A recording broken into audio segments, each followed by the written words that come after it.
So hello friends आमी सन्दीप और अपनारा देखছেন techno Sandeep YouTube channel. तो आज के आमी बिकेल बेला एसे भिडियोटा तैरी करेছি कारण गतकाल राते आमार एकজন খুবই ক্লোজ রিলেটিভ মারা গেছে, তার জন্য আজকে সকালে কোনো ভিডিও করতে পারিনি।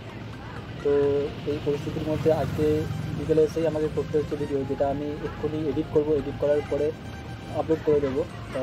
তো কিছু আমার ফ্রেন্ডস আছে যারা ফেসবুক পেজে কালকে মেসেজ করে লিখে পাঠিয়েছে কী করে জেপিজি থেকে পিএনজি করা যায় পিক্সেলঅ্যাপ যে অ্যাপটা আছে।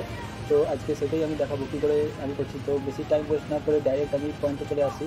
তো এটা খুবই ইজি একটা প্রসেসের মাধ্যমেই আমি দেখিয়ে দেবো। আমি কিছুক্ষণ আগেই ভিডিওটা রেকর্ডিং করে রেখে দিয়েছি, তো তোমাদের জন্য বোঝানোর জন্য খুবই ইজি একটা প্রসেস আছে, সেটা দিয়ে করলেই খুব তাড়াতাড়ি তোমরা বুঝতে পেরে যাবে আমি কী করে জিনিসটা করলাম। তো আসুন দেখে নিই কী করে করছি। তো আমার এই চ্যানেলে যারা প্রথমবার এসেছেন তো প্লিজ আমার চ্যানেলটা সাবস্ক্রাইব করে দেবেন, লাইক করবেন এবং শেয়ার করবেন আপনাদের ফ্রেন্ড এবং ফ্যামিলিদের সঙ্গে, এবং স্কিপ না করে পুরো ভিডিওটা দেখবেন। তো চলুন দেখে নিই কী করে করছি। So let's go.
তো যদি আমার এই ভিডিওটা আপনাদের ভালো লেগে থাকে তো প্লিজ একটা লাইক করে দেবেন, শেয়ার করবেন এবং সাবস্ক্রাইব করে দেবেন। তো এই দুটো ভিডিও নিয়ে এসেছি, আবার দেখা হবে আগামীকাল। সেরকম বাই বাই ফ্রেন্ডস।